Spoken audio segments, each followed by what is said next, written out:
Land is very critical to anything that we talk about. Other cities, in all other cities, I think we have land. It is only Kampala, that is the capital city, where we have actually real challenges in as far as land availability is concerned. But here funding has been found, and the onus is now on both government and the federation to look for land. And we are working closely with the Slum Dwellers International, and we appreciate actually their contribution in this regard.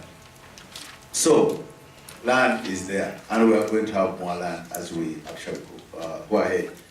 In the new policy, housing policy, all local authorities must have budgets, because we give money to local governments every year. But the requirement is that in their budgets, there should be enshrined a component of funding the activities of slum settlers or slum dwellers. The major stakeholders here are the people who reside in slums. It is true, or more often than not, we find that we think, we the policymakers and others, we think that we know better than these people who actually happen to be in the slums themselves. And I think that's where the problem is.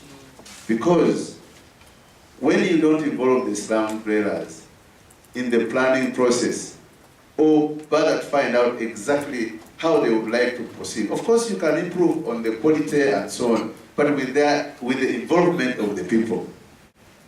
Many people have had very nice houses built somewhere, or settlements improved, but people have actually moved from those improved houses to another area, leaving these so-called improved settlements. Why? Because the sensitization and involvement of these very people was missing. There's a place called Hon'ble. I think my officials are here, and even Madam Sarah, who made a presentation here. I think we didn't involve people initially. We thought we were doing a good thing. People who were there, their lives were going to be improved. But simply because they were not involved initially from the planning point of view. When houses were improved, roads were tarmacked, piped water was taken there, still people moved away. This issue of involving the stakeholders, especially the people whom we think we are planning for, is very critical.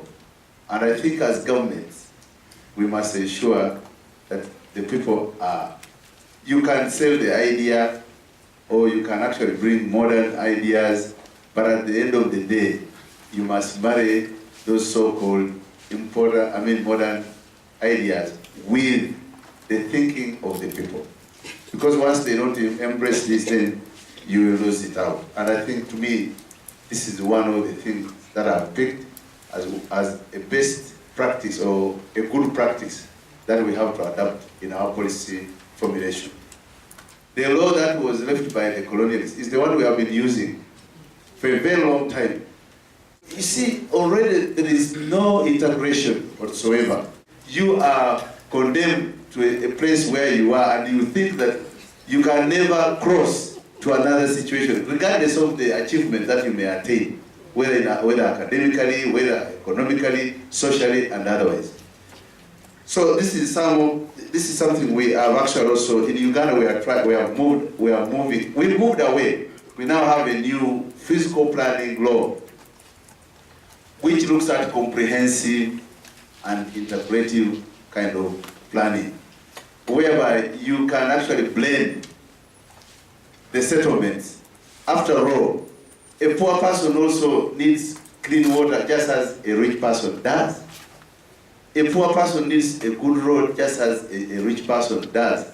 You all deserve a right to have access to most of these basic facilities. So again, we need to look at some of the laws that we have in place. The fact is, people who live in slums, people who are the so-called poor, do make a lot of contributions to the overall production and the economic achievements of any given country, especially now as where the developing countries.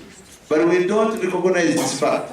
The informal sector is never really considered. The people we are planning for, or these so-called poor people, are very, very, very essential, because these are the people who work in some of the factories, some of the hotels. They work in Serena, they work in Pan-Africa Hotel, but when they live here, they are in Kibera. You find that there is that distortion of relationship between some of the communities. So I think through policies and relevant laws, we can shape the thinking of both policymakers and those whom we are planning for. For us in Uganda, we have recently passed a law about regarding the evictions. Uganda has a very interesting historical background to land acquisition. When the colonials came in Uganda, they took over the land. They collaborated with the kingdoms. Of course, Uganda has a lot of kingdoms. So people who were found on land, they became squatters by a stroke of a pen. You wake up in the morning, the land is not yours. To whom does it belong? It belongs to someone who came from outside the country and those who collaborated with him. And that's the situation we have. That's why it is so difficult in Uganda to access land. We as a government, we have to buy land from even people who never paid a penny for the land they own. They just woke up and we handed titles, simply because they collaborated with some powers that way at that time. And this is so in the center of the central region of Uganda, including Kampala, whereby now we passed a law. Yes, you may own a title, but really the people who were found there, bona fide settlers, who were born there, their grandparents were there, but simply because they were dispossessed by virtue of by a stroke of a pen, they don't own land. So you don't evict the poor. We negotiate and we pay. We want and it's a very, very tough law. In fact, for us politically, we risked. I don't know whether we are going to make it at the next election, but it's a tough decision that we had to take. That we would rather support and go with the majority, who are the poor, who have been dispossessed, and then we must have their rights reclaimed, which we have. So that is what actually is going on, and this law was passed recently.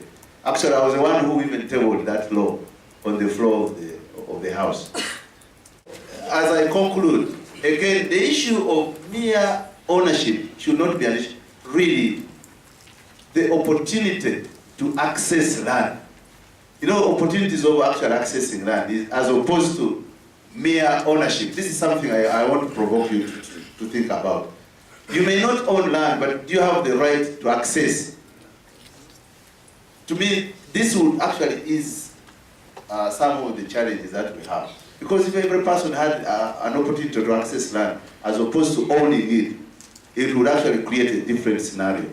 And I wanted to share with you so that I also get the reactions and experiences from, because we should not sit here as ministers and be seen as if we are prescribing what should be done. We should actually get from you. That will shape our thinking in cabinet, parliament, so that we actually do things that help the poor. Thank you very much for the opportunity, Mr. Moderator.